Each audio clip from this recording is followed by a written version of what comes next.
اظہر صاحب آپ سے پوچھنا چاہوں گا پاکستان کے آئین میں خاص طور پہ بھٹو صاحب کا کیا کردار ہے اور ان کی شخصیت کے بارے میں آپ کیا کہنا چاہیں گے پلیز؟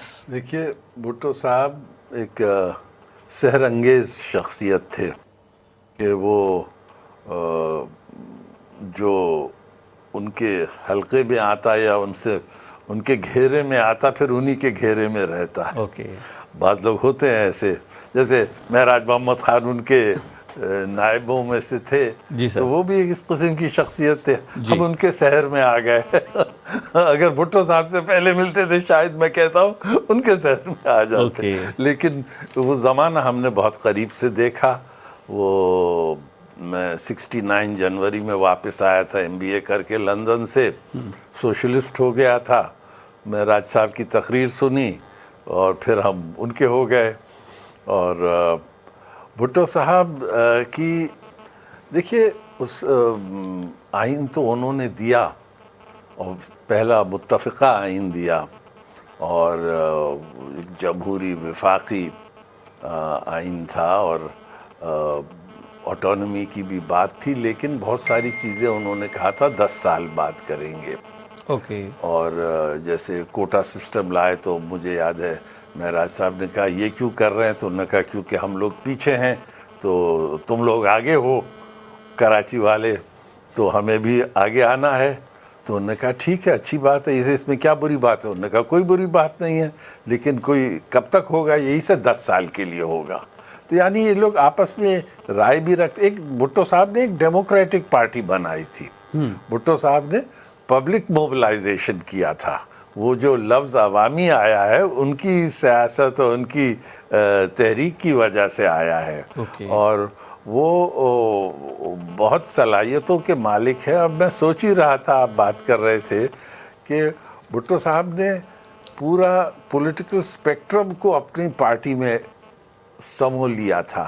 یعنی ٹھیک ہے آپس میں وہ مختلف فیکشنز ہوتے تھے، وڈیروں کا فیکشن ہوا، سوشلسٹوں کا، لیفٹسٹوں کا فیکشن ہوا، لبرل ڈیموکریٹس کا فیکشن ہوا. تو بھٹو صاحب سب کو انہوں نے ایک طریقے سے Peoples Party was like a very good united front. ہر ایک پارٹی کے اندر فیکشنز ہوتے ہیں، لیکن وہ انہوں نے وہ لے کے چلے. لیکن بدقسمتی یہ تھی کیونکہ ہم بھٹو صاحب دیکھو بھٹو صاحب امر ہو گئے ہیں. ہم صرف ادھر بیٹھے نہیں ہیں بھٹو صاحب کی تعریف کر، ان کو ہماری تعریف کی ضرورت ہی نہیں ہے. بالکل. ہمیں بھٹو صاحب کی کامیابیوں سے سیکھنا ہے اور ان کی ناکامیوں سے بھی. ان کی خوبیوں سے، ان کی کچھ خامیاں انسان تھے، پیالہ اور ساغر نہیں تھے وہ، تو وہ ان میں ہمیں اس سے سبق سیکھنا ہے. اور میرا جو ذاتی خیال ہے کہ وہ جو ایک زبردست اے ٹیم لائے تھے، اس میں ٹریڈ یونینسٹ بھی تھے، اسٹوڈنٹس بھی تھے، مہراج محمد خان جیسے آدمی بھی تھے، رسول بخش تالپور جیسا بلا کا قابل سیاسی ورکر بلکہ لیڈر تھے. اور ان سب میں ایک ویژن تھا جو پیپلز پارٹی نے دیا تھا، چاہے وہ روٹی کپڑا اور باقی آل پاور ٹو دا پیپل. یہ چیزوں نے لوگوں کو موبلائز کیا. لیکن وہ جو اے ٹیم تھی جو کامیاب ہو کے آئی تھی وہ منتشر ہو گئی. بھٹو صاحب کو اسے منتشر نہیں ہونا چاہیے تھا، کیونکہ پھر اس کی جگہ کون لوگ آئے، نواب بھی آئے، بڑے بڑے تمن، بچہ، نوابین، یعنی جن کو پیپلز پارٹی نے اپنے ٹارگٹ پہ رکھا تھا اور اس کی بنیاد پہ عوام نے بے پناہ انہیں حمایت کی تھی.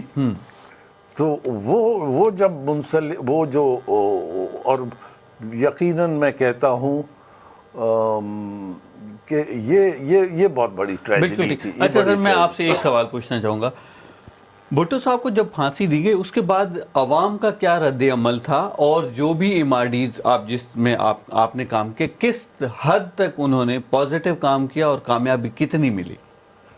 دیکھیے اسی بات سے اس کو میں آگے بڑھاتا ہوں کہ وہ جو اے ٹیم تھی، جو ڈریم ٹیم تھی، تو وہ جب منتشر ہوئی، بدقسمتی یہی ہے نا کہ جب بھٹو صاحب کو ٹارگٹ کیا ضیاء الحق نے، تو کوئی موبلائزیشن نہیں ہو سکا.